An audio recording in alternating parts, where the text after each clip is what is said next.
കൂട്ടുകാരെ, ഇന്ന് നമുക്ക് നല്ല ടേസ്റ്റി ആയിട്ടുള്ള ഒരു ഓറഞ്ച് ജ്യൂസ് തയ്യാറാക്കിയാലോ. ഈ ഒരു ഓറഞ്ച് ജ്യൂസിൽ നമ്മൾ ഓറഞ്ച് മാത്രമല്ല കേട്ടോ ചേർത്ത് കൊടുക്കുന്നത്. അപ്പോൾ അതെങ്ങനെയാണ് ഈ ഒരു ജ്യൂസ് ഉണ്ടാക്കിയെടുക്കുന്നതെന്ന് നോക്കാം. അതിനായിട്ട് ഞാനിവിടെ നല്ല പഴുത്ത് നല്ല മധുരമുള്ള ഓറഞ്ച് എടുത്തിട്ടുണ്ട്. അതിൻ്റെ കുരുവൊക്കെ എടുത്ത് മാറ്റിയിട്ടുണ്ട് കേട്ടോ. അപ്പോൾ കുരു എടുത്ത് മാറ്റാനായിട്ട് ഇതുപോലെ ഓറഞ്ച് എല്ലിയുടെ അടിഭാഗത്തു നിന്ന് ഇങ്ങനെ ഒന്ന് കട്ട് ചെയ്ത് കഴിഞ്ഞ് കഴിഞ്ഞാൽ ഈസി ആയിട്ട് നമുക്ക് അതിൻ്റെ ഉള്ളിലത്തെ കുരുവൊക്കെ എടുത്ത് മാറ്റാൻ പറ്റും. അപ്പോൾ അങ്ങനെ ഒരു ഓറഞ്ച് മുഴുവനായിട്ട് ഞാനൊരു മിക്സർ ജാറിലേക്ക് ഇട്ട് കൊടുത്തു. അതേപോലെ നമ്മളതിലേക്ക് ചേർത്ത് കൊടുക്കുന്നത് ക്യാരറ്റും ഒരു പകുതി ഒരു ഭാഗം പപ്പായയാണ് കേട്ടോ. നല്ല പഴുത്തിട്ടുള്ള പപ്പായ, കുരു കളഞ്ഞത് തൊലിയും കളഞ്ഞത് ചേർത്ത് കൊടുക്കുന്നുണ്ട്. ക്യാരറ്റ് നമുക്ക് വേവിച്ചിട്ട് വേണം ചേർത്ത് കൊടുക്കാനായിട്ട്. നല്ലതുപോലെ ഒന്ന് ചെറിയ പീസുകളായിട്ട് കട്ട് ചെയ്ത് നന്നായിട്ടൊന്ന് വേവിച്ചെടുത്ത് കഴിഞ്ഞാൽ അത് നമുക്കിതിലേക്ക് ചേർത്ത് കൊടുക്കാം. അപ്പോൾ നന്നായിട്ട് അരിഞ്ഞ് കിട്ടും കേട്ടോ, നല്ല സ്മൂത്തായിട്ട് കിട്ടും.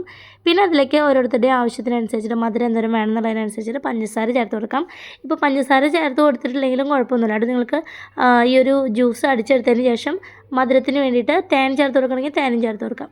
പിന്നെ ഒരല്പം മാത്രം വെള്ളം ഒഴിച്ച് നല്ല സ്മൂത്തായിട്ട് ഇതൊന്ന് അടിച്ചെടുക്കാം. അപ്പോൾ ഇത്രയേ ഉള്ളൂ. നല്ല അടിപൊളിയായിട്ടുള്ള ജ്യൂസ് ഇവിടെ റെഡി ആയിട്ടുണ്ട്. ആ ഒരു ഓറഞ്ചിൻ്റെ ചെറിയ മധുരവും ചെറിയ പുളിപ്പും നമ്മൾ ചേർത്തിട്ടുള്ള പപ്പായയുടെ ആ ഒരു പൾപ്പിനെസ്സും ഒക്കെ കൂടിയിട്ട് നല്ല രസമാണ് ഈ ഒരു ജ്യൂസ് കഴിക്കാനായിട്ട്. വളരെ ഹെൽത്തിയുമാണ്. അപ്പോൾ എല്ലാവരും ഒന്ന് ട്രൈ ചെയ്ത് നോക്കുക. നിങ്ങൾക്ക് വീഡിയോ ഇഷ്ടമാവുകയാണെന്നുണ്ടെങ്കിൽ ലൈക്ക് ചെയ്യാനും ഷെയർ ചെയ്യാനും കമൻറ്റ് ചെയ്യാനും മറക്കരുത് കേട്ടോ. ഈ ഒരു ജ്യൂസ് നല്ല സ്മൂത്തായിട്ട് അരിച്ചെടുക്കുന്നത് കൊണ്ട് തന്നെ നമുക്കിത് അരിക്കേണ്ട ആവശ്യമൊന്നുമില്ല കേട്ടോ. അരിച്ച് കഴിക്കുന്നതിനേക്കാൾ നല്ലത് നമ്മൾ ഇതുപോലെ തന്നെ കഴിക്കുന്നതാണ്. അപ്പോൾ നിങ്ങൾ ട്രൈ ചെയ്ത് നോക്കുക. ഇഷ്ടപ്പെട്ടു കഴിഞ്ഞാൽ ലൈക്ക് ചെയ്യുക. Thanks for watching.